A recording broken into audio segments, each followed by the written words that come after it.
We're going to go play Mothmen. Okay, let's get started. Mothmen 1966. Just go ahead and click play. Close this annoying thing. There. Ew. Ew. Mothmen. Ew. We're going to start now. Going to start. Let's play a game. New game. Ew. Which one of these will I pick? Ew. Oh, I can't pick. 3 red, 5 no. I can't read that fast. 5 red, 9 black. No more moves. You have to bet now. I don't know what he said. I'll pick black. A large majority of the face-up cards are black. And you know that betting against a streak is usually dangerous. Even though you've already chosen, you decide to stay away from the counter. You can't bear losing again. ... You think of your grandma, Elsie, trying to win at solitaire for over 60 years. You take a deep breath and keep swiping. Elsie's been paralysed from the waist down since she was 21. Your mum was only 2 months old. The winter Elsie taught you to play solitaire, your parents and sister had been dead for almost a year, and you'd already begun to forget their faces. Although you cook for her, do her laundry, bathe and even dress her, ew, it still feels like she's the one taking care of you. ... You close your eyes and almost feel Elsie stroking your hair. You're 11 years old, nearly next to her bed, crying your heart out. Ooh, a customer. Suddenly the bell rings and you feel an invisible force trying to drag you into the present. Might as well look, I think. Look through the window. Those fucking kids. The first brat is followed by 2 more. They step on the hose and activate the bell for a 2nd time and a 3rd time. You don't know what comes over you, but you yell some things at them that you're too ashamed to remember. You justify yourself, thinking that they might be the ones who got into your garage that night and stole some parts of the replica machine gun you're building. ... You won't let anyone mess with your precious project. Precious. Your precious machine guns. It goes. Pew, pew, pews. It goes, shoots the machine guns. The 1-inch steam machine gun is the jewel of your collection. You won. You beat them. Hands on your hips, you giddy lily, and stare at them as they go into the dark abyss. The kids yell at you, "Old freak! and laugh, sheltered by the distance. Deep down you know that it can't be them. How would they know which parts of the machine gun were worth stealing? Anyway, that gold dog's been brought over in a few days. Being brought, few days, and you'll be able to stop worrying. Might as well check the hose while I'm out. No, let's go back in. You trying to calm down. You look at the shelves and think of the solitaire your grandma taught you. Your grandmama always says that everyone has their place in the world. And that people keep dancing around it without ever reaching it. Don't do that. No. To win this solitaire, you have to stop dancing. Ew. It's not doing something. It's not doing something. That's what makes you different. ... You know that the chances of winning are incredibly low. Almost zero. You can't bring yourself to turn over the next card and decide to start sorting the shelves instead. Doing simple jobs builds up your self-confidence. Oh, okay then. That makes me proud of myself to do a little tiny bitty task. And provides you some illusion of control. Grab something from the upper shelf. The bottle. Blah, blah, blah, blah. Okay. Bottle. Yes. Can. Yes. Yep. Box. Up. Just like solitaire. I don't know. I haven't played it before and it looks boring. Good.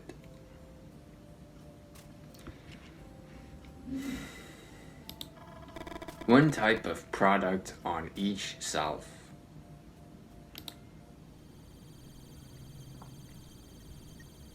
Ooh, a car. There are 3 men. You scratch your head.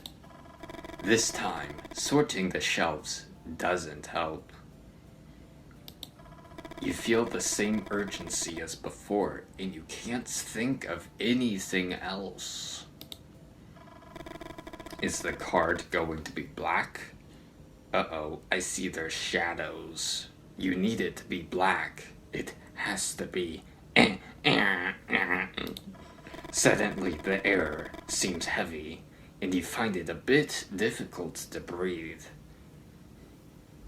Uh-oh, diabetes air. ...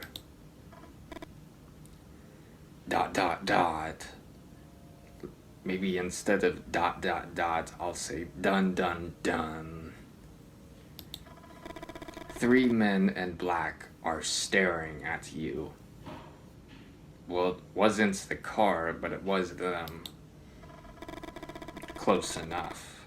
Through the window, you see a black Cadillac by the pump. It is a black car. I was right. Guys, I win the game. My name's Holt. Yes? You wish you'd asked them how they got into the station without you hearing the door open. Think these guys are demons. We're aliens. or how they left the car there without the bell ringing. But that trembling "yes" was the only thing you managed to utter. Man, the moose. The moose. After a few seconds of not receiving any response, you decide to break the silence.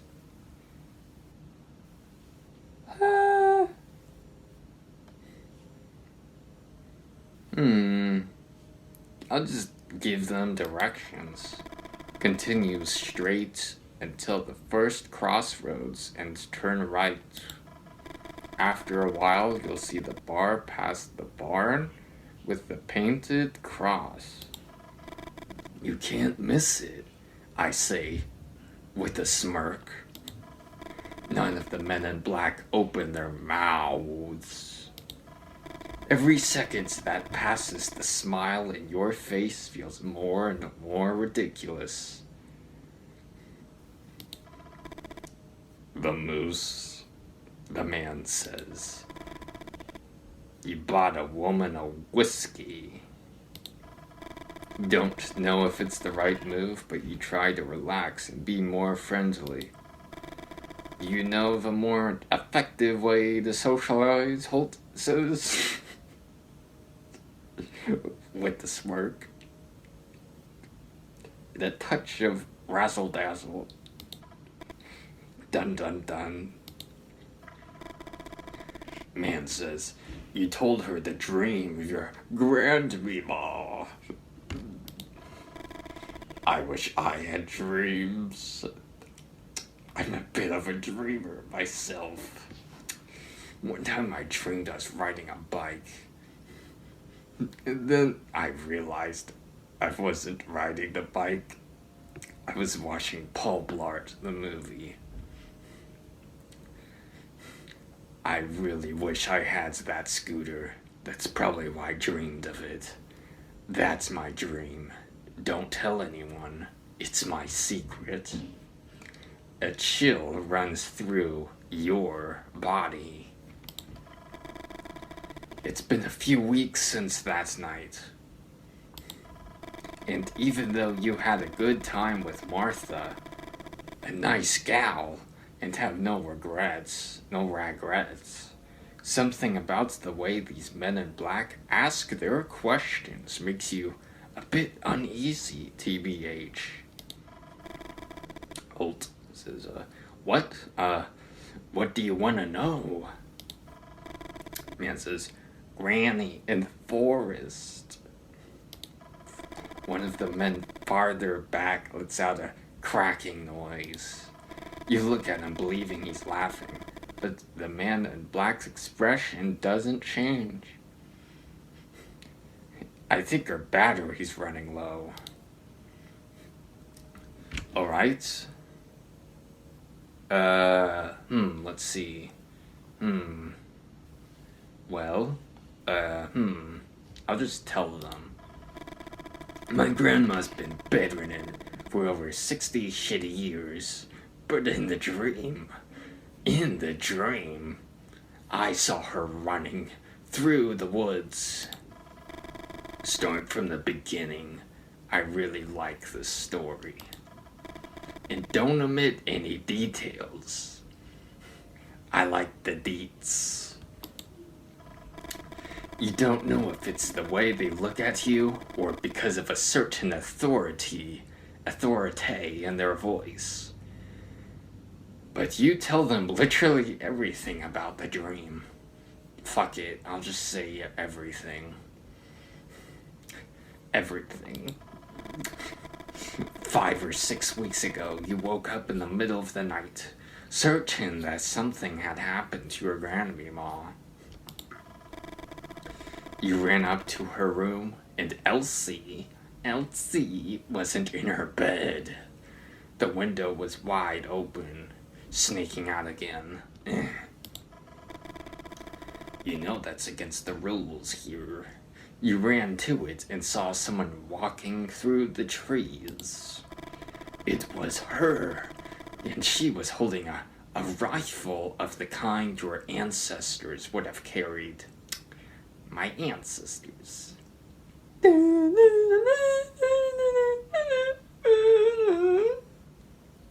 the Civil War. You tried to call out to her, "Grandma." Your grandma started running from you. Fucker. And shot 2 or 3 times into the blackness of the forest. You were about to go down to find her when a winged figure with glowing red eyes appeared in front of the window and screamed. You stumbled backwards, and after hitting your head on the bedpost, you lost consciousness. Excuse me. Doesn't really sound like a dream. Sounds like that happened. He's in denial. You woke up in your bed and remembered the dream almost instantly. You went up the stairs 2 at a time and opened the door to her room. Your grandmother slept peacefully on the bedside table with a glass of "Don't drink milk, milk is bad." Bring to her the glass of, cover that up, water you bring to her every night, and the deck of cards she uses to play solitaire. Milk is bad for you. Don't do that. During the days that followed, you tried to convince yourself that it had all been a dream. Even though you couldn't explain where the little stitches at the base of your skull had come from. After a few seconds, one of the men in black speaks again. That was a terrific BuzzFeed story. Say it again. I like TV, and this is like TV. Man says the spots on her legs predate her birth hold. What was he talking about? Is he referring to the dozens of moles on your grandmama's legs? And what do they mean by saying those spots predate her birth? Predate her birth? The hell? Makes no sense. Elsie always makes the same joke when you sponge her calves. Ew. Oh God. The hell. Be thankful that you have to clean my legs and not my grandfather's. This is why you don't get family. When they get really old, you'll have to do things like that. Better to die alone. According to what she told you, her granddad had been shot dead by an experimental weapon early in the Civil War when his legs were ripped to shreds. It rhymes. My legs were ripped to shreds. Catchy. The one in Steam Gun, son. A machine gun that doesn't appear in any book. You think about the replica you were putting together in the workshop. It's my workshop. It's my serious hobby. And you wonder if it was the men in black who had stolen those pieces. Man, you're not telling anyone else about this visit, Holt. Well, I can't tell anyone. I have no friends. Except you guys. You guys can be my friends. You start to complain when one of the men in black picks up a card from the counter. I will be your friend. I am your new best friend.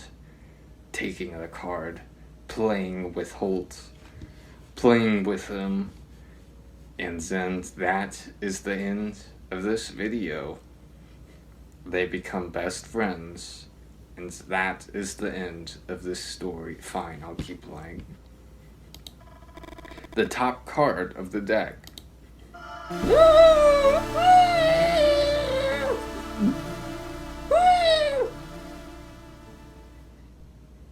The crunch horrifies you.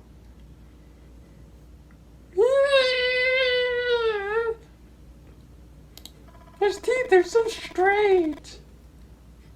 The teeth of the man in black. The teeth of the man in black seem to tear more than simply paper, but also my feelings.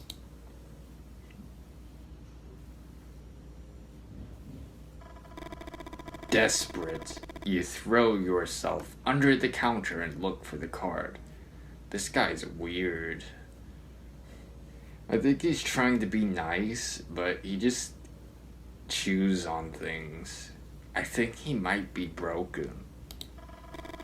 Your heart is pounding. What? No one's there. No. You look out the window and you don't see the Cadillac. This guy must be really slow. You walk to where the car was parked a few moments ago. You step on the hose. And the bell rings. Oh, what the fuck? Dun dun dun. Jack of diamonds. Ew, triangles. I like shapes. Motherfucker, it's red. You think about the edge. One of the men in black tore off. Now you don't know. You don't know what the cars say. And you remember the noise he made when he chewed it.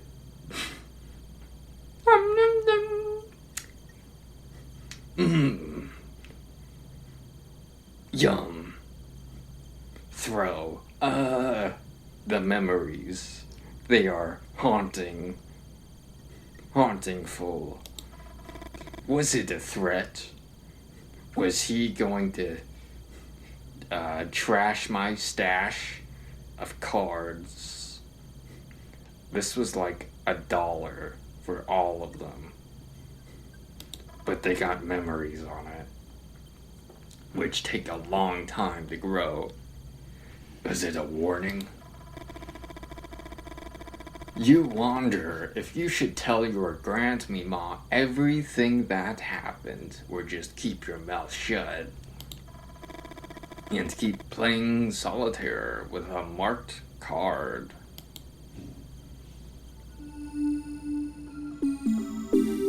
Wow, what a depressing story. This is definitely going to have aliens in it. They always find the sad old person first. Then they get the 20, 30-year-old teenage guy who probably will be the protagonist. Excuse me. Lee says, "What's wrong?" Victoria, I told you, it's nothing. that damn pause again. There's something she's not saying.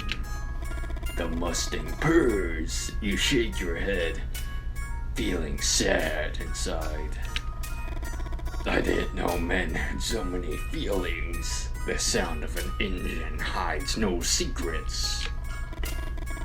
Lee, you're right. You bite your lip and sigh. Ugh. Why is everything so damn hard? Victoria settles in her seat. Let's start over, okay? Where are we going? Fine, I'll answer. It's a surprise. Please. No, Vic, Have some.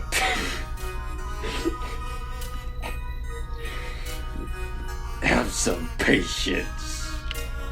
You'll never forget this night. Victoria giggles and you think this is the best gift in the world. For a moment, you forget all the previous discussions, your weird obsessions, a giggle, a friendly gesture, making someone feel good ain't rocket science. You look at the clock and can't believe your eyes. You left your house on time, but you're pretty late. How could you step on the gas? Lee! Dun dun dun. Lee! You scratch the side of your head. Wow, you really hate being told how to drive. Lee! Why didn't she tell you to slow down? You take your foot off the gas. Thanks! You're trying your best. You really think Victoria could be the one. The one. Your dad once said the perfect woman doesn't exist. Couples form when people get tired of looking and just give up. You remembered your mother's rants, all those women's names she rattled off, as if they were part of an endless grocery list. You won't end up like him. Anything but that. You try to smile and force yourself to be more cheerful. You want a clue? Yes! Victoria looks into your eyes and you feel a warmth on your face that takes you by surprise. You felt the same thing the first time you saw her in college. You keep looking at her for a few seconds that seem like forever. What? Do I have a booger? Where? You can't help laughing out loud and have a hard time containing the urge to, kiss her. Let's pick one. Such a complicated, complex mind. So many options of choices.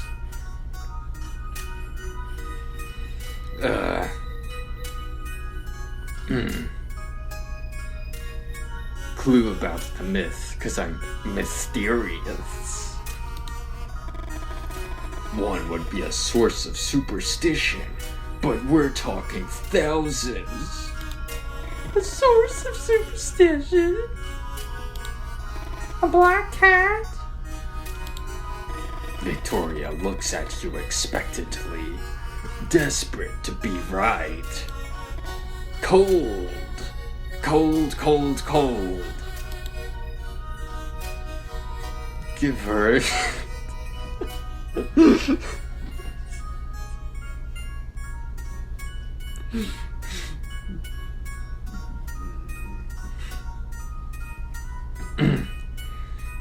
Give her a clue about the origin. It comes from far away. Victoria makes a gesture for you to complete the sentence. Well, go on. You just shrug. Fuck it. I ain't telling you anything. It comes from far away. I mean, that could be anything. Guess then. Guess anything then. The circus? Freezing cold. Give her a clue about the date. It happened 100 years ago. Victoria answers almost immediately. After all, you're both majoring in history, therefore must be geniuses. Just pure geniuses. The end of the Civil War! No. Raising an eyebrow. Not in 1865. I mean exactly 100 years ago, Vic. Let me think then. You're running out of time. There was a Calorian outbreak in 1866, right? No. Raising an eyebrow again. And how twisted do you think I am to set up a date themed around a cholera outbreak from a century ago? Victoria laughs and hits you on the shoulder. That could be considered assault, but you let it slide 'cause you're a tough noogie. You chuckle and act like it hurt. No, Vic, just give me a minute. You won't guess it unless... You reach out to open the glove box, and Victoria grabs your wrist. She is dangerous. Better leave it to me. Victoria opens the glove box and examines its contents. A folder, a box, a flashlight. What are you looking for exactly?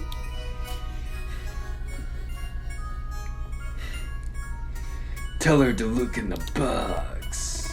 Victoria takes out the box and opens it. Let's see what you've been hiding. You think about saying something, but you instantly regret it and keep your mouth shut. Spare change, a lighter, a pack of cigarettes. Nothing to worry about, I reckon. Keep looking, please. Tell her to look at the folder.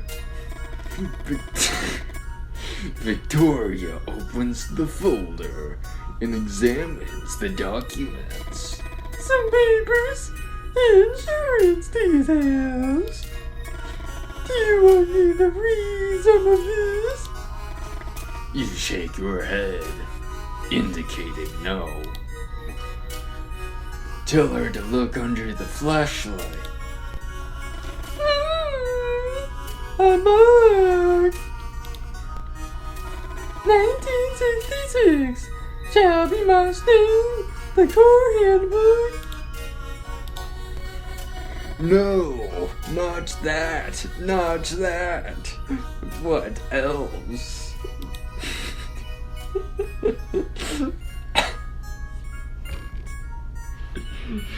Tell her to see if there's something more. Already got everything out.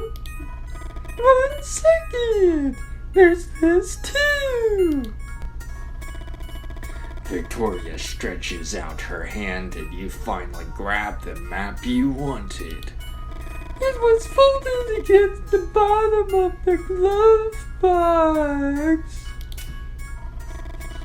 You start talking and Victoria interrupts you. Hold that thought while I put everything back. She says, pulling her hair to the side of her face for some reason. You put the map on the dashboard while Victoria puts away the folder, the box, the flashlight. Vic, you know I like it tidy in there. Haha! Very funny. Dun dun dun. Vic flicks through the book she found. Dun dun dun. When badge of courage.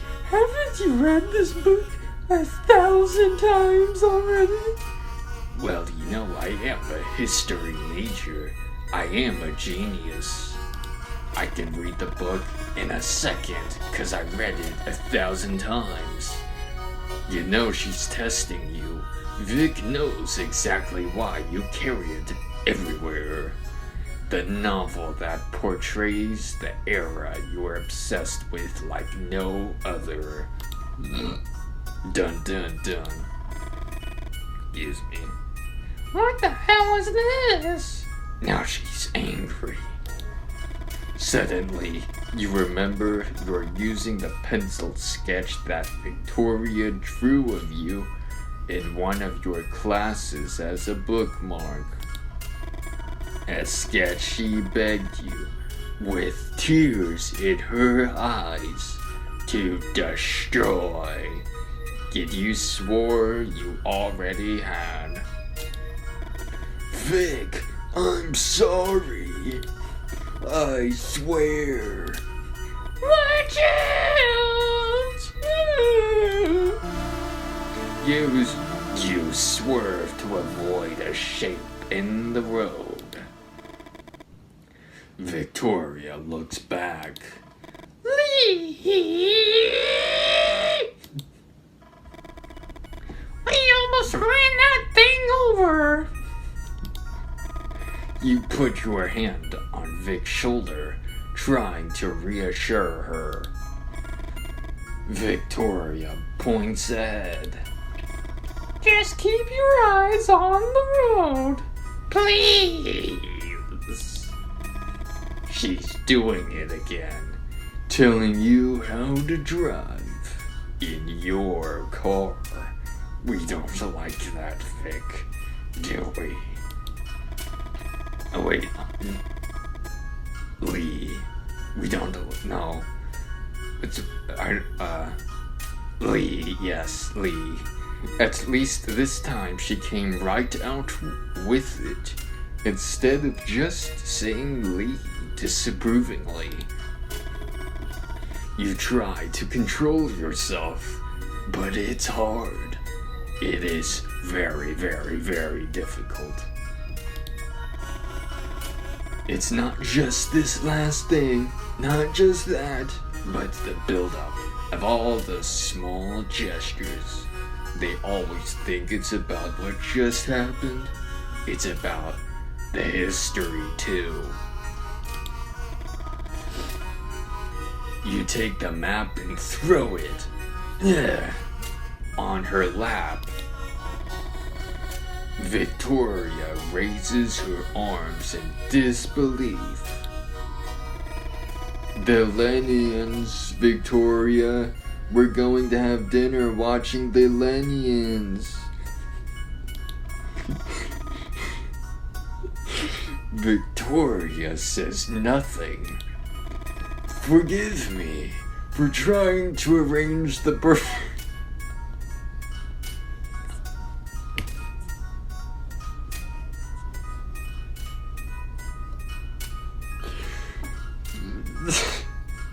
Forgive me for trying to arrange the perfect date. You try to keep silent, but you can't hold it in. A meteor shower. A meteor shower. A phenomenon associated with the passage of the Temple-Tuttle Comet every 33 years. Victoria keeps staring ahead. In 1866, there was one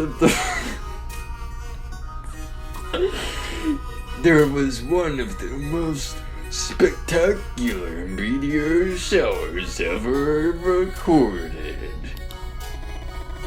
I saw some lithographs in the library. Victoria doesn't even move. Everyone makes a wish on a shooting star. Imagine how many wishes you can make with thousands, not hundreds, not tens, not ones, but thousands of stars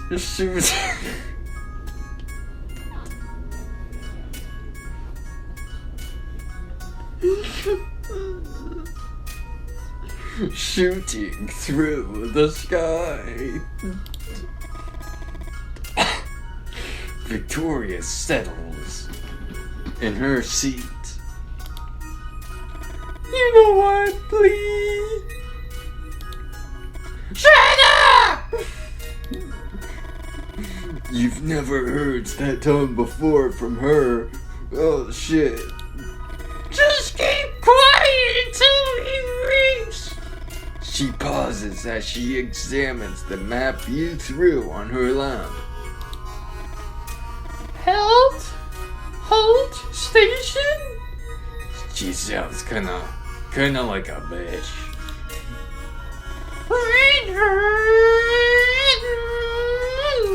You feel your heart pounding. This is like an arcade machine. Go vroom.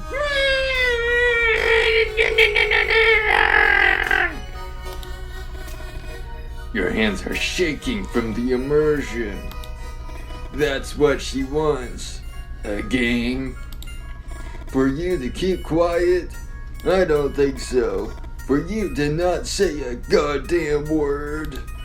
Your hands grip the wheel tight. Oh, I'm angry. All the preparations you made for tonight. Your friend Freddy had worked out the ideal place to see them in all their splendor, away from the city lights.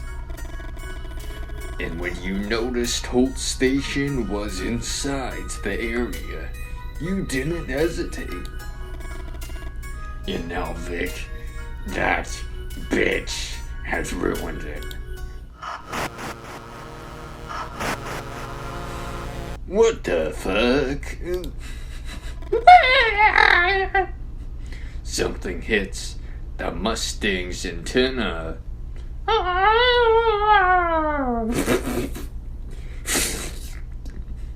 Blood everywhere.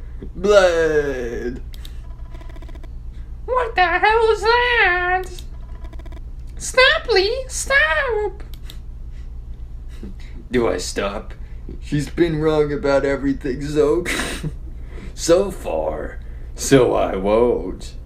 But since I'm a alpha male and I vote for equality and respect the women, I will stop the car. You slam on the brakes.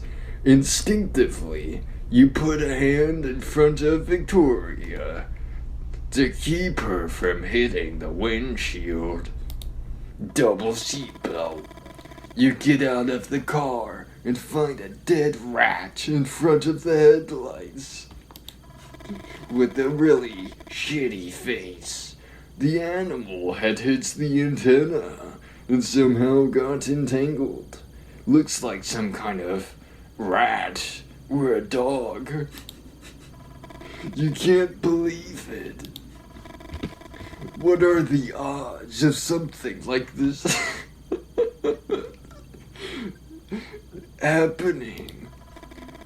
Don't bats have some advanced echolocation ecosystem like a submarine solar? I am a history major. What starts as a simple grunt in your throat emerges as a helpless scream. Fuck. Dun dun dun. I need a PhD for this. This is what I get for trying to do something different. We should have gone to the movies. Dun dun dun dun. Lee! Vic's whispering. Oh shit! It doesn't take long to see why. Over there. Over there! It's a...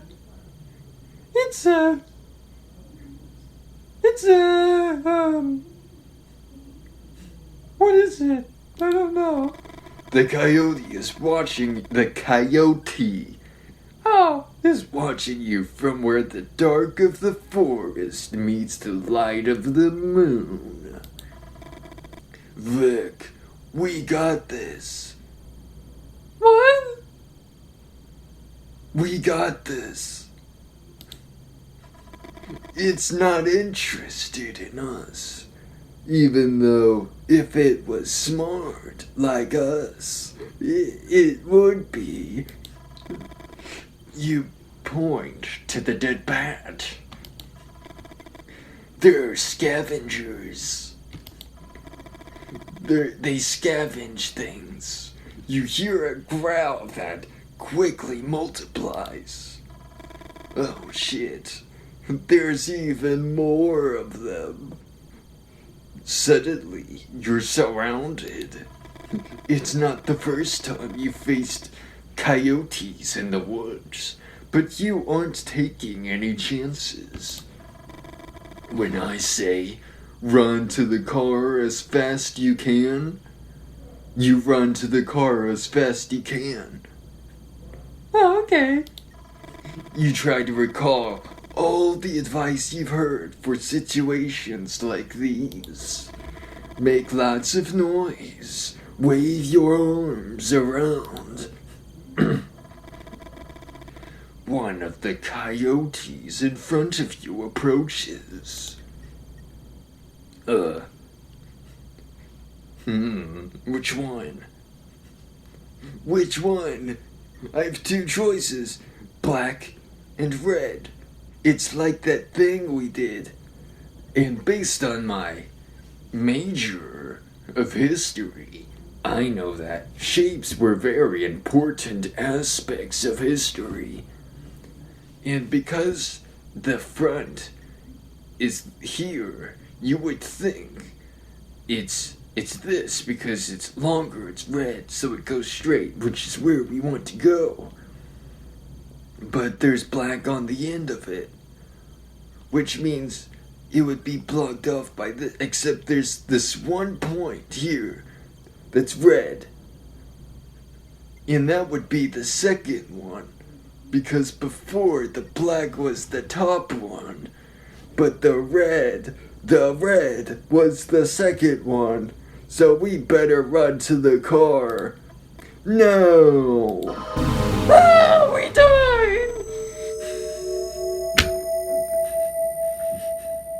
The coyote closest to you leaps forward with a savage bite. Encouraged by your screams, the rest of the coyotes soon join the feast. God damn it. Retry. Red means bad. One of the coyotes in front of you approaches. Yell and gesture. Yell at one of the coyotes on this side of the car. Yell at the coyote to your right. No! No! No! One of the coyotes in front of you approaches. Yell and gesture.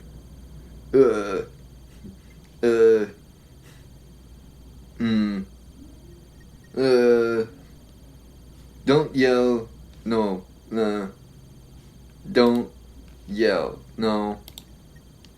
Yell on the other side. Right behind you. No.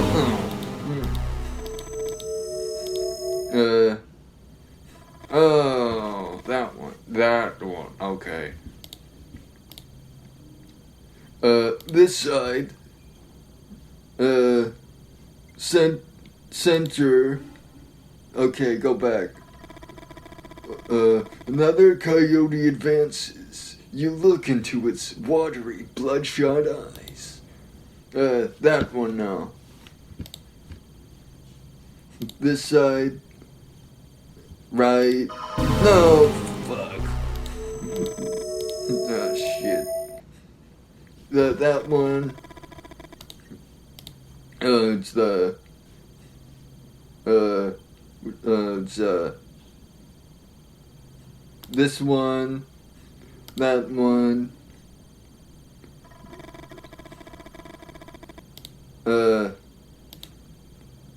This one. Oh, you're left. I'm facing this way. Oh. It's the other way because it's me and I'm looking this way. So it's my left. Yeah. Math. Yes. Right. Now it's right. This side. It's right now. No. Oh shit. 3 coyotes advance at once. Yelling or waving your arms around won't be enough this time. Bang. Bang. Bang. Their trick seems to work, and all the coyotes back down. Bang. Dun dun dun. No coyote advanced this time. It's your chance to go on the offensive, like a sport. Throw a stone or run to the car. Run to the car. No! No, we died! Shit. Let's do this real fast because we're smart now. We're smart because we memorized it. Because it's like in college. If they let you take a quiz multiple times, you don't study for it. You just put in random answers the first time. So you memorize the right ones and then just take it again. You don't learn. You don't study. It's called being smart. You don't know your stuff. That's not what makes you smart. You outsmart the system. You make it as easy as possible. 'Cause you got your sport still. Did they move? Yeah. That one. And then this one. And then that one again. And that one. Yeah. Oh shit. I did this once. I can do this once again.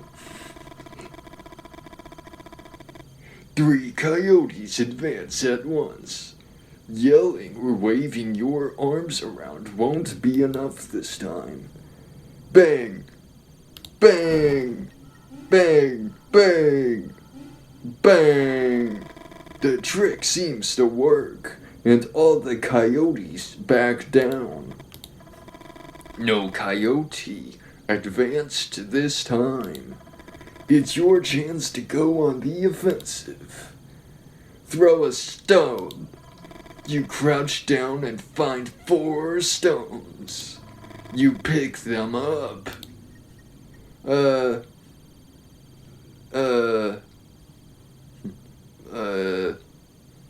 Which,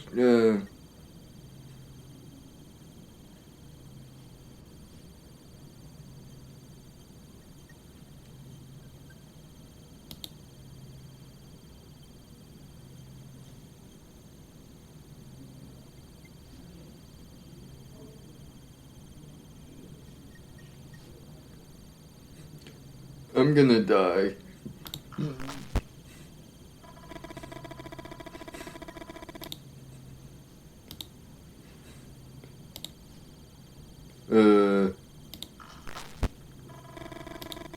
Okay. Okay. Yeah, okay. Okay. One less coyote to worry about.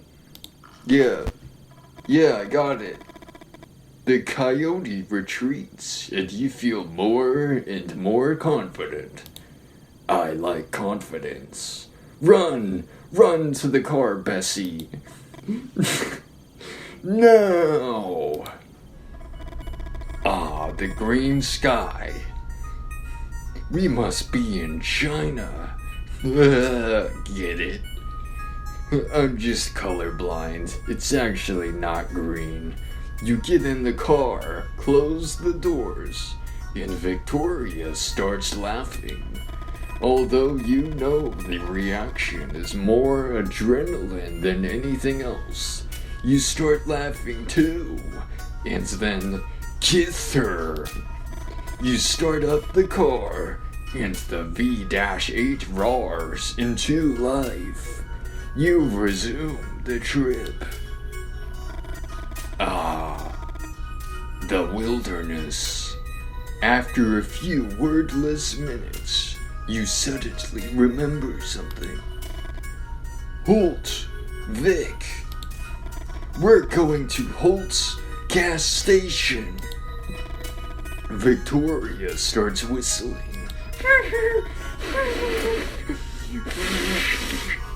The doubts, the fears, everything seems a bit ridiculous now. We almost died, but it wasn't really a big deal, was it? You think about the plans you made for tonight and smile. You really like to hear her whistle.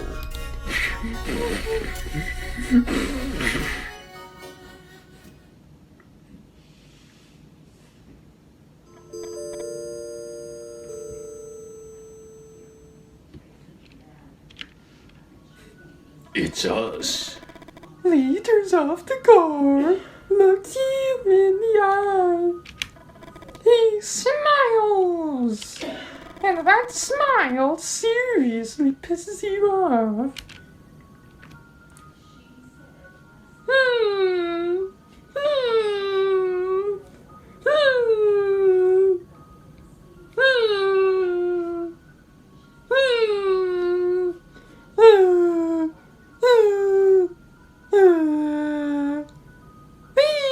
Seems like a good guy. Maybe I'm the one with the problem. You try to return the smile, but you feel the hatred burning inside of you. But it's not just Lee. It's not just him. Problem is much deeper. Why did you choose to smile? Why is it so hard to tell him? Wait here, Vic. Wait here.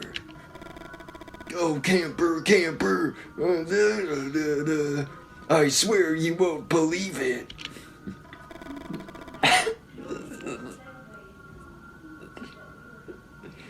You bite your lip and take a deep breath. Do you see him greet someone else? No. You see him greet? You see him greet someone Holt. Lee had written Holt Station on the map when he'd thrown on your lap. It rhymes 20 minutes ago. He'd written it by hand, and it might as well have said Hort Station or Holt Station. Held Station, even. Lee's handwriting has always been intriguing to you. You remember that one time? You mentioned it to him, and he responded with a disproportionate anger. A nonsensical rant, which involved several philosophers of language. And all because he told him his writing was dreadful. But you now know where those reactions come from because of your psychology class. They come from deep inside, about something else unrelated, probably about his parents. That night you two got drunk by the lake. Lee told you that his father would have wanted to be born ugly. You ugly, not like me. After the initial surprise, you couldn't stifle a belly laugh, and Lee looked down. For a few minutes, he didn't want to tell you anything else. You finally convinced him to continue. I always got what I wanted just by smiling. Ugly people have to develop other muscles. Unfortunately, those other muscles are the ones that last. Da da da, dun dun dun. You couldn't believe those words had come out of the mouth of a flesh and blood human being. Maybe some poorly written character from a cheap romantic novel, but Lee's father. You picture Lee that night, throwing pebbles from the shore while telling you everything about his father's teachings. All that frustration. Dun dun dun. Was that the night you got pregnant? Oh shit. You've both been drinking. Dun dun dun. Suddenly you find it difficult to breathe. The interior of the car feels like it's getting smaller and smaller. You need some air. I'm gonna say hi because I'm such a social butterfly. I'm such an extrovert. Holt's right. Holt seems startled. He looks like such a weirdo. Hello. Dun. Wow, he has such a charming voice. This is Victoria, my GF. Be right back, Vic. You see them walk away with the box they took off the trunk. Doesn't look like a body. I guess he's not that weird. And from the effort Holt's putting in, it seems heavy. Ugh. Like ugly fat people. What's inside the box? You're not stupid. You're gonna get a PhD in history, so you'll know everything. You know that Lee has some business on the side beyond his work as an intern at the university. You heard some rumors, and you have your suspicions. However, you never did too much digging. That's man's work, and I'm a beautiful bitch.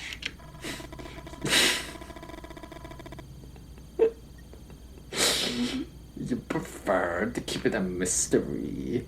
Like me, I'm so mysterious. Something to make Lee a little more interesting. You light a cigarette. It's really bad for the baby. But babies are ugly, not like me. Dun. Would Lee be a good father? Dun. And the question that you still haven't had the courage to ask, like in a movie, would you be a good mother? Probably not. The clicks repeat at irregular intervals. Click, click, click, click, click, click, click, click. Small moths approach the light to get electrocuted. Dun. Is that love, Victoria? Is that love? You laugh and shake your head from side to side. You think of all the manuscripts you've torn up. You've tried poetry, drawing. History seems like an obvious choice. You don't need any talent to become a historian. You can write whatever you want and people believe it. Dun. Hello. The man talks to himself while holding something in his hand. He's so weird. I don't like him. Have you seen any winged creatures flying over the area? For a moment, you think he's asking someone else, like some kind of tricky question. You remain silent. He's just so weird. Dun. However, something about him tells you that he's genuinely asking. Like, maybe deep down inside he's not. It's just because it was environmental. You could be, maybe if he, like, did some stuff, he could be normal. You look at the man bathed in the shine of the street light, and the scene fascinates you. It is so fascinating. Surreal. Some of your old friends would have said it's surreal. It's the focal point of the picture. The picture, because I'm such an artiste. The ones that organize poetry nights and read Lettermand. Excuse me? You are? Oh, yeah. Oh, yes. Sorry. Hill, Lou Hill. Writer. Victoria Greenberry. Raises eyebrow. History student. Dun. Winged creatures, Mr. Hill. Lou, please. Can I call you Victoria? You're not? I'm looking into about a dozen reports, Victoria. Numerous witnesses claim to have seen human-sized winged creatures flying over the area. Angels. Angels, you say? Lou smiles, but the smile doesn't last long on his face. It diminished quickly. Look there, at the top of the trees. It won't take you long to find one.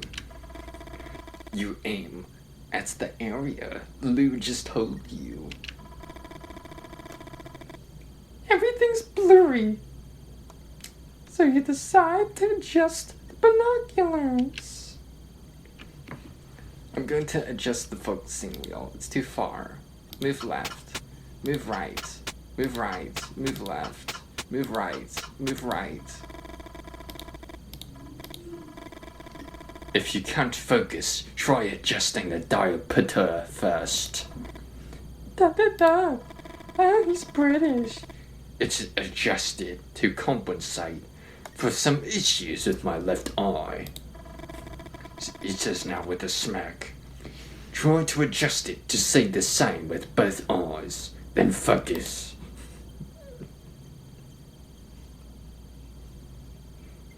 Adjust the diopter. Right. You move the diopter to the right and notice the change in your left eye. Move it right. Move it left. Move it right. Move back. Focusing. Move it right. Move it left. Right. Yeah, I don't get this. Right. Right. Left. Ah! It's Batman. What the? I want to be a villain. This isn't a good thing. I'm gonna be a Catwoman or something. I'm gonna be famous. Oh. It was just a second, but you think he saw something up there. Was it suggestion? Was it the concept of that word? Dot. I don't think they're angels, Victoria. But before I tell you my theory, I need your help. You see, I'm the doctor. No, I'm not. That show sucks. Could you draw on this notebook what you just saw? I have no autistic abilities whatsoever. Yes. Ew, okay. At any other At any other time, you'd have refused with some witty comment. But his teeth are so white. But there's something about Lou Hill that invites you to play along. You wonder if the fact that he presented himself as a writer had something to do with it. The writers are so like mysterious. Like they could be famous. Draw the head. It had like a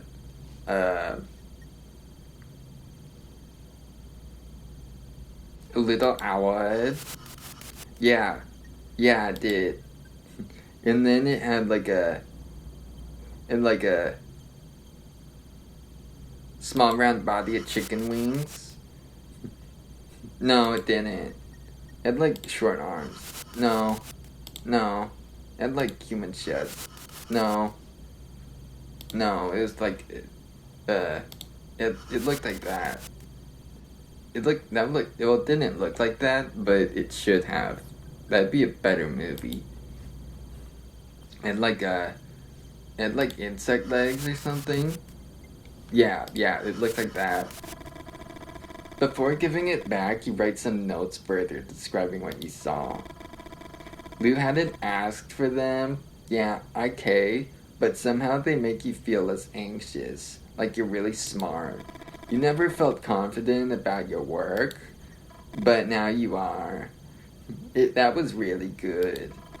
You go, girl. Lou looks at the notebook for a few seconds that feel too long. You think about that time you showed your sketches to your art teacher and how he embarrassed you in front of the rest of the class, but it's literally just him, so he can't do that. motherfucker. What? Sorry. I was talking to myself. Okay. You can't help. No, wait, no. You can't help but blush. Victoria. Dun dun dun. For once, you're glad to hear Lee's voice. All good. Although he seems to be talking to you, Lee keeps staring at Lou. Lou Hill. That's my name. Writer. Lou holds out his hand. Lee Miller. Historian. Lee walks over and puts his arms around you, his back to Lou. You know he must have been annoyed that Lou introduced himself as a writer. He's probably jealous. Let's divorce. He's jealous. By the way, I'm pregnant. Although it's hard for you to admit it, you like to be hugged. It's kind of weird. You feel safe. You think you would also feel safe in your grandmother's arms or in the arms of any of the other strong women in your family. But the heat of Lee's body, the hardness of his muscles, is weird. You remember all those biologicalist arguments you hate so much and you can't help but smile. It's like you're cheating when no one's looking. Nobody's looking. Lou's... Hello. I'm Gruff. Hello, Gruff. No. No, it's not my name. It's just my personality.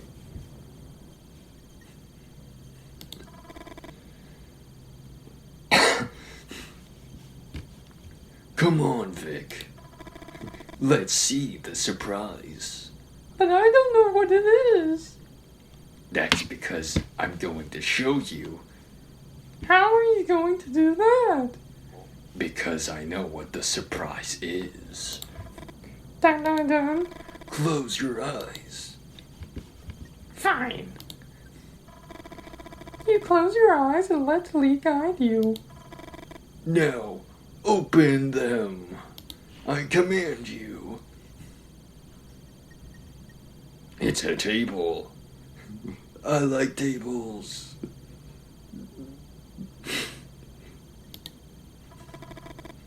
So, what do you think? No. A romantic dinner for two under the same meteor shower that killed the dinosaurs, that amazed our ancestors. No. You instinctively put your hand to your belly, and when you realize it, you quickly put it in your pocket. You look at the dog tied to the post. That's her waiter. Hello, I will be serving you tonight. The dog growls in the dark. Hi, I'm the dog.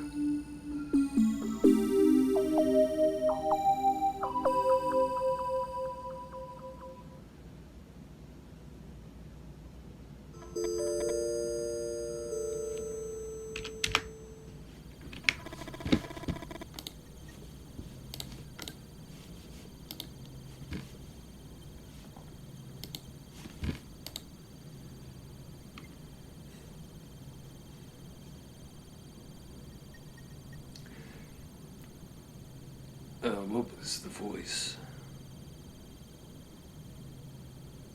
You've known Lou Hill for a few months now. The first time you talked to him was at the Moose. Lou was looking for information about some about some unusual, lights in the sky. Nobody would talk to him. Before going to the restroom, you went over to his table and suggested he buys people a drink first.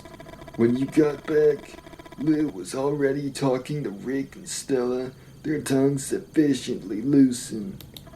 Lou raised his glass in your direction and smiled. Although it wasn't you who gave him a nickname, you still feel a little guilty. Since that night, most locals refer to him as Lou Refill Hill. What do you recall about the encounter with these men in black? You smile. What does he mean? It had only been a week. You think about how to answer. You know Lou. He loves asking questions. So you're going to tell him one thing only. No follow-up questions.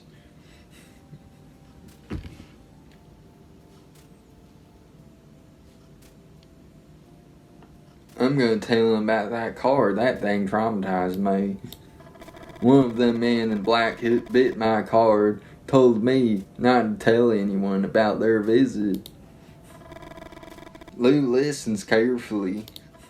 He seems to hesitate, and you seize the opportunity to change the subject. You know otherwise he'd keep asking you about the encounter all night. Red or black? What? The card. Red. You turn over the card. It's red. Good. No. It's the solitaire my grandma taught me. No one could ever win it. Lou suddenly seems interested. And how do you play it? I'll explain it. Rules are simple, but winning? No. There's a reason why it's called the impossible solitaire. Let me show you. There are these cards here. Let me show you. The objective is to move every card from the board to the discard pile. You can move any card whose rank is one higher or one lower than the topmost card in the discard pile. So let's say there's a 5 in the discard pile.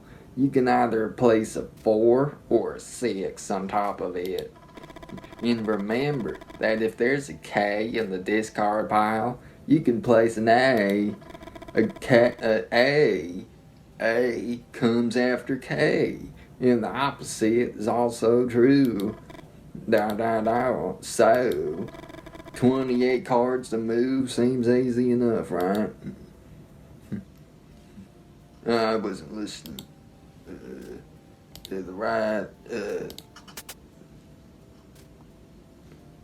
blah, blah, blah.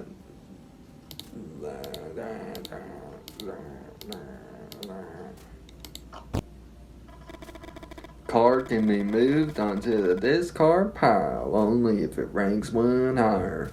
One lower than its topmost card. Oh, I get it. I get it now. I get a 9. I did it. I don't got none. Turn over card. When you're stuck, you can turn over a card from the stock to the discard pile. But to turn it over, you need to make a bet first. Black or red? Which one's gonna be? Lose the bet, and you lose the game. The son of a bitch is almost unwinnable. I bet red. Oh, for fuck's sake. It's black. I'm done playing card games. No. You hear barking from the back of the station. Trent. When they brought him in, they told me his name was Chase. Fuck it, it's Trent for me. Alright, now, you know Trent, right? From the Moose? Told, pulling his belly in a skull parallel to the growth of his beard. You laugh heartily. Low Hill might be a bit of a pain in the ass. No one could deny that he was good with descriptions. You think about the book he's giving you. He signed it and everything. Where did he leave it? I call him Trent, 'cause he barks like Trent on open mic Tuesdays. Come on, let's go to the garage and say the machine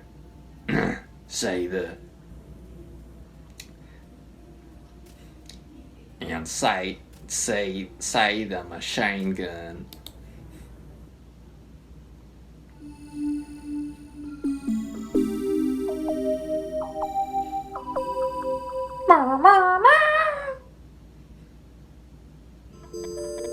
It's me again, guys. I'm gonna be famous. Hold my hand. So is this his idea of a special date? It sucks. This is really shitty. Looking at shooting stars while holding your hand. Telling you his plans for the end of the semester. You can't stop thinking about the raw strength of the hug from a minute ago. Or how he scared the coyotes away by yelling and throwing stones at them. You think about your friend May, all those dark fantasies she told you about, but holding your hands like this, smiling and talking and looking into each other's eyes, feels like giving up, doesn't it? You know you're to blame too, it's your fault. Aren't you playing the perfect girlfriend role? Didn't you make eyes at him? Didn't you say, love, whenever you call him? So is this it, Victoria? Is this what you want for the rest of your life?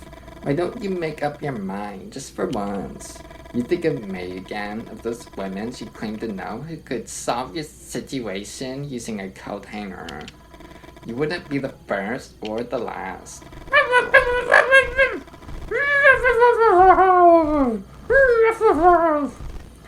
The dog barks like a maniac, and you appreciate the distraction. A mixture of guilt, anguish, and apathy takes over you. Yeah, I'm one tough bitch. And now what? Why is he looking at you like that? Why does his head look so flat? Why doesn't he say anything? Has he asked you a question? Probably. I'm gonna just ask him to repeat the question. I said, if you're excited about the doors. Of course I am. I'm excited about everything. Of course you're excited. Of course you are. That's why I asked. The doors, Victoria. That. Freddie told me they're about to release their first album, and it seems like they'll be playing in New York. Are we going to go see them live again then?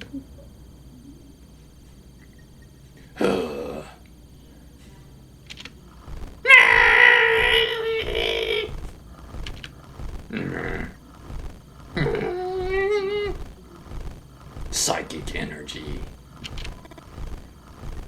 Da. Even though you try, you gradually stop listening to him. It doesn't look like he's talking though. Hesitancy returns and all those questions, and the fucking dog won't stop barking. What had been a distraction is now driving you crazy. I'm going crazy. What the hell's wrong with him? Shooting fucking stars. Da. Why don't you make a wish, Victoria? How about going home, covering your head with a pillow, and sleeping for 18 hours straight? You feel like crying and try to calm down.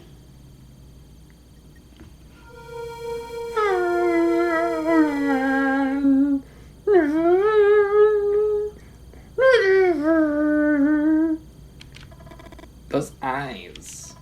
That creature you thought you saw in the treetops with loose binoculars. Da. Had it been real? No. Not just your imagination? No. Da. No. Space.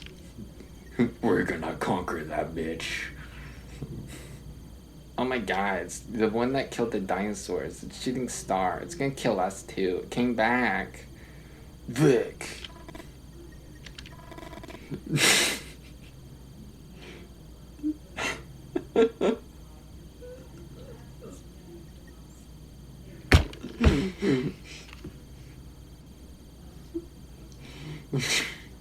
You know what? You know what? I'm tired of it already. Exhausted. I've been trying and trying for more than 10 minutes. That's a long time. I have a fast processing speed, 'cause I have a major in history. Can you tell me what's wrong with you? You stay silent. It's a good move. You need to think. You need some time to think. You just saw like a dinosaur killer. You need like figure things out. There's like lots of noise, like a dog barking and like a star and an alien, and then this guy is like talking to you. But Lee's right. It's not fair to either of you.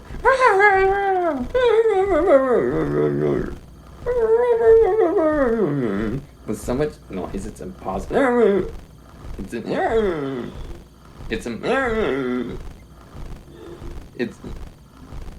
It's impossible for you to concentrate. They're done. You know they're all excuses though. Winged monsters don't exist. It's just your it's just your brain desperately trying not to focus. Shut the fuck up. Not to focus on what's important.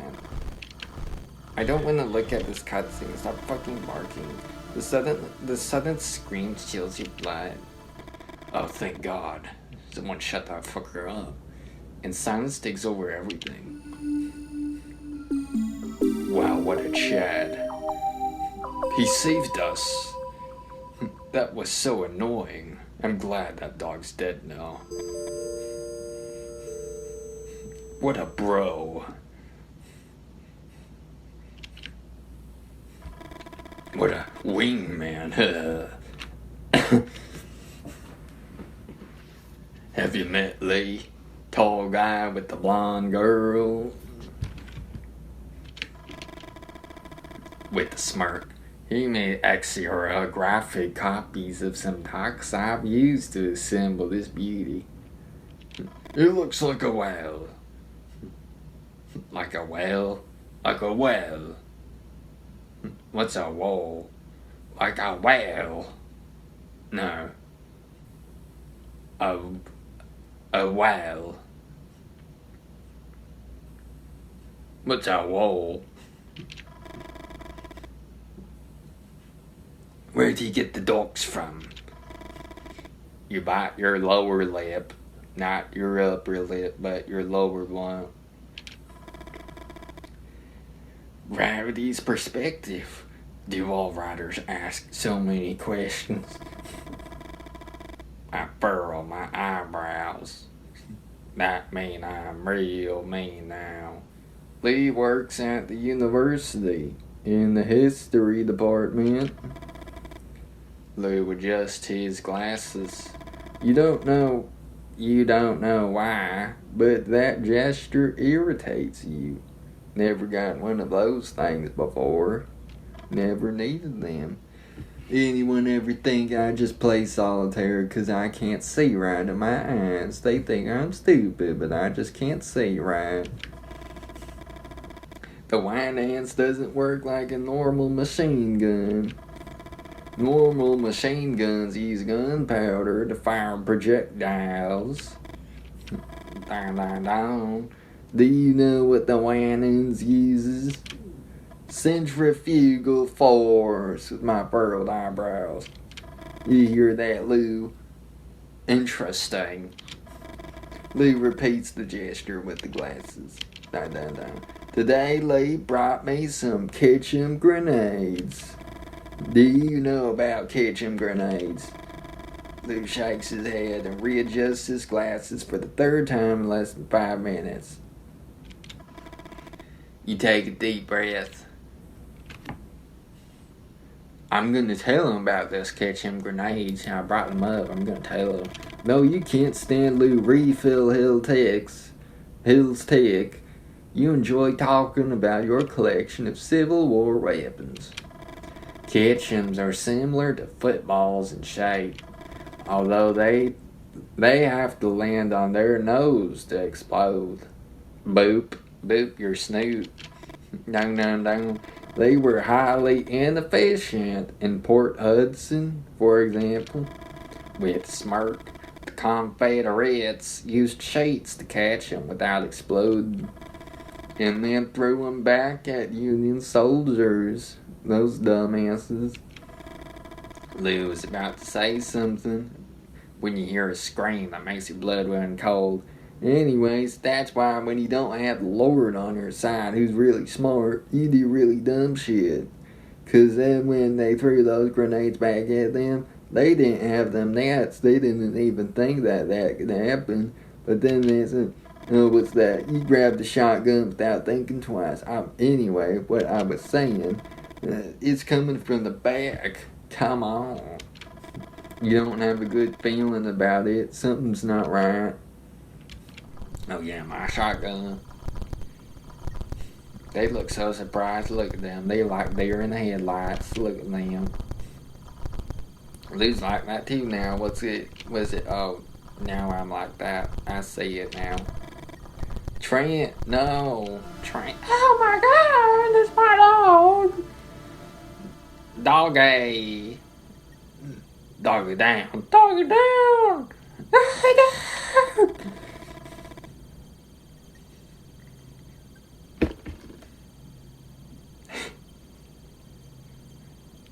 Doggy, get down.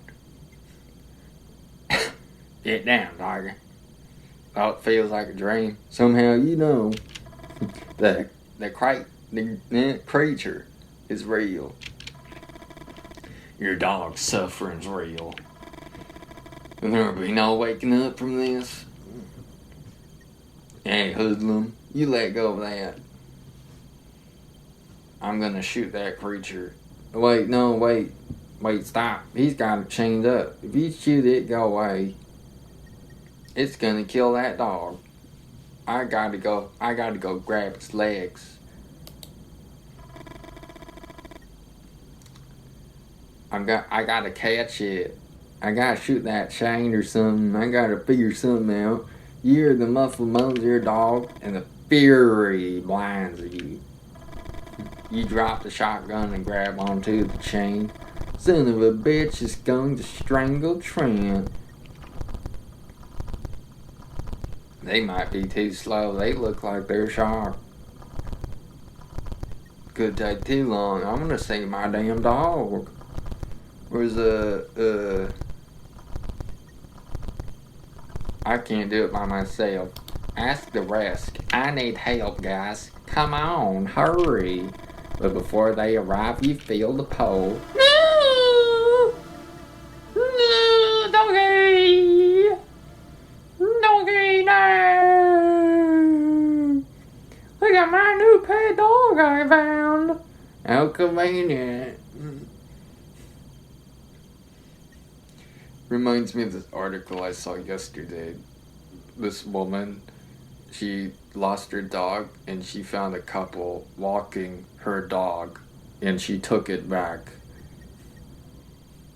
This Mothman took this dog as his pet. But because dogs are not like Mothmen, the misunderstanding, not knowing dogs could not live with their necks suspended on chains being lifted up into the air, resulted in the dog's death. Please read your dog manual before you take pets of your own, even if you're stealing them. Thank you. And the floor disappears under your feet. Well, nothing I can do now. Doggy down.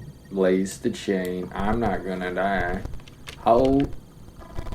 You know you should hit the floor soon. No. Don't move. Listen to Vic, Holt. Her sister's a nurse. She has almost a degree in history. People in history books have had injuries too. She might even know how to almost do something. No bones seem to be broken. That's easy. My dog. My dog. My dog. Victoria and Lee help you to your feet. Lou doesn't take his eyes off the winged creature for a single second. He let go. He just let go. What? 1 second. I know where your dog is, Holt. Wait a minute. Got something in the car. ... Damn, he looks angry. Let's go. A gift from Freddy. Cool, right?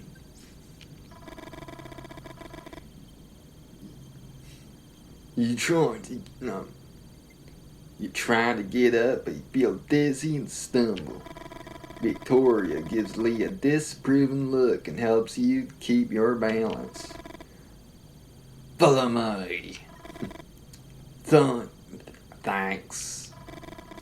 You would like to smile at her. After all, Victoria just wants to help. But I can Do it by myself. They run into the woods. You get real wrong. You get Get your rifle and walk with the rest into the blackness of the forest. We should go in that direction. Front. Dun dun dun. No, Dun dun dun. I think we should go that way. Well, I mean, he was the one who pointed out that he knew where it was to begin with. So, I mean, I think he should probably pick the TBH. I mean, he is the one with the glasses. That's the obvious thing. And he's wearing a tie. And he listened to my grenade explanation. So, obviously, he's the smartest one. Fate has it. Victor Lee. Now what? The place where Trent fell. I've calculated it by projecting this point where the creature dropped it on this map. You've calculated? You've calculated, you say? Weren't you a writer? Writers can't do two things. Lou, don't mind him.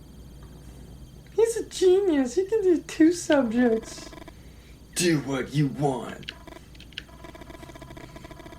Constantly checking the map, Lou leads the group on. We should be close.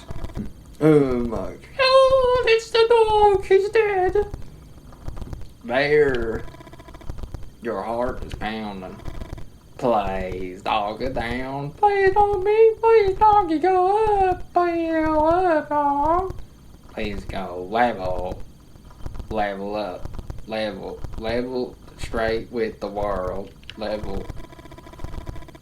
And press his chest. Use both hands just like that. That. How curious. Did you know That the cardiopulmonary resuscitation procedure was discovered by Dr. Nickelbacker while he was trying to save a dog? Just like now. as he speaks, Lou carefully examines the top of the trees. It was at Johns Hopkins University. Victoria rests her hand on yours and moves her head from side to side. You stop pressing, a few tears roll down your cheek. The interesting thing is what happened to the dog afterwards. Actually, this place is kind of boring. I kind of want to hear what he says. Shut it, Lou.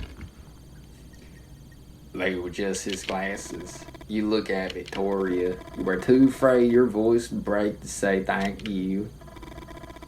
Why did you run when it had Trent by the neck? Why didn't you try to blow its brains out? Deep down, you know that's just the guilt talking. And that maybe there was nothing you could have done differently to save him. Lee, have you seen Lee? You stand up and look around. Lee's gone.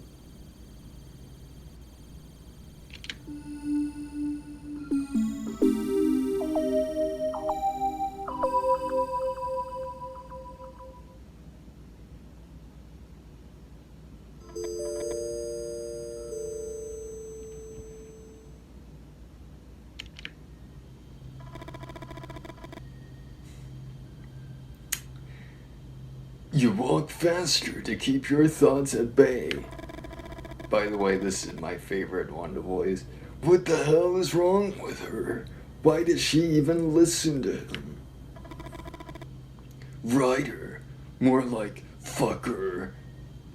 Writer, says the fucker. ... What a loser. You walk through the woods, confident that you will be the one to find Holt's dog. What then, Vic? What weird little face will you make?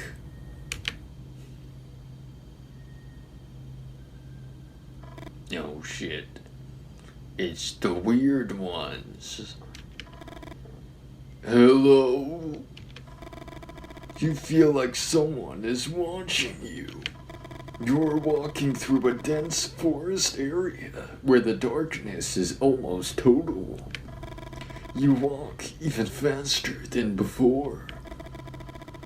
Finally, you reach a clearing and look at the sky. The meteor shower that killed the dinosaurs is gaining intensity. Dot dot dot. Your heart is in anguish, metaphorically, and you find it hard to breathe, literally. Are you watching the Leonids, Victoria? Are you? We came all this fucking way to watch them. I don't care if that dog is dying. We're gonna watch these shooting stars that make some wishes. You hold your head in your hands. Cry like a man. The last time you cried like this, you were 16. You'd come home early and found them hitting your mother. You tried to separate them, and your father took it out on your ribs. Stop, I'm vegan. His blows were like a rain of sledgehammers, and his breath reeked of alcohol. He pushed you against the wall, and you ended up on the floor.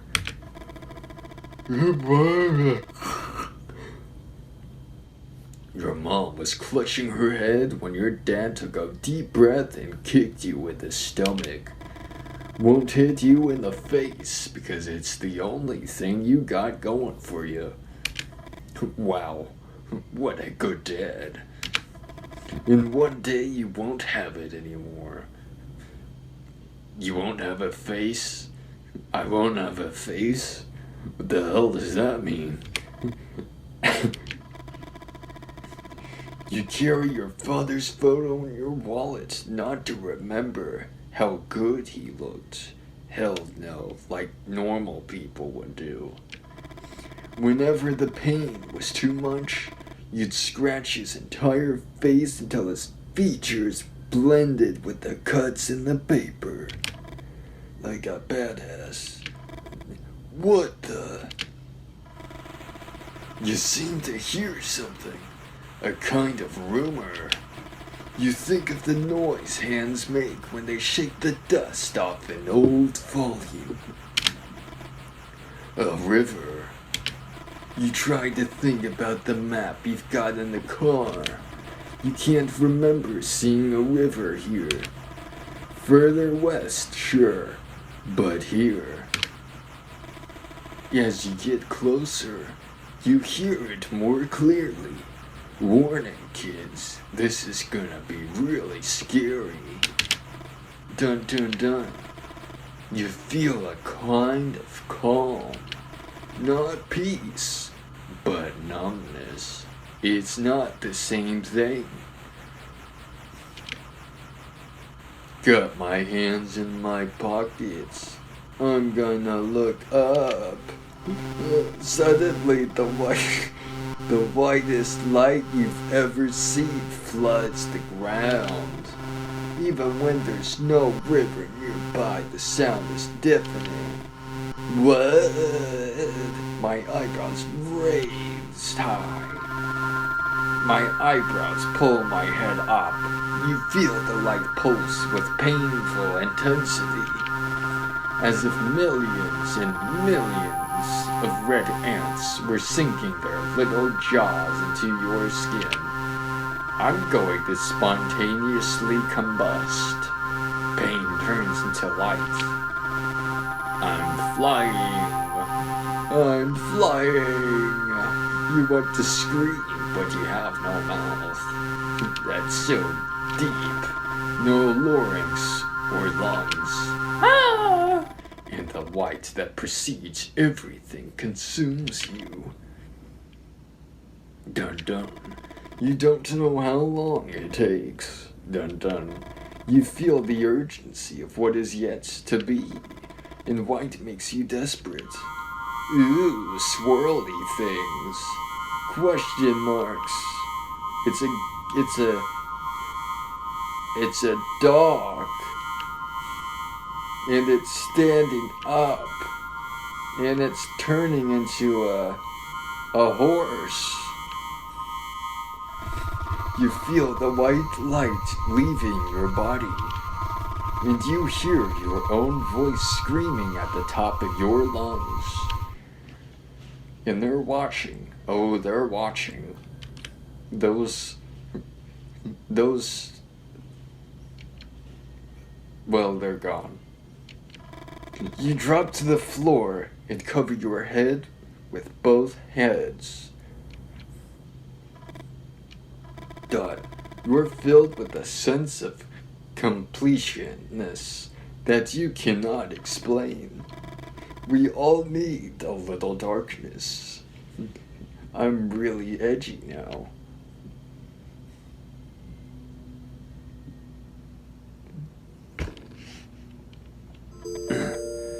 I need to take a break.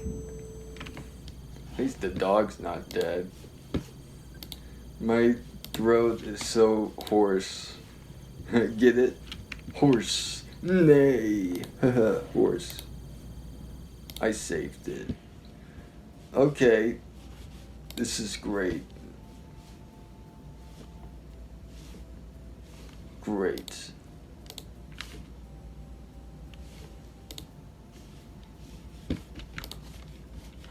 Bless the Betsy.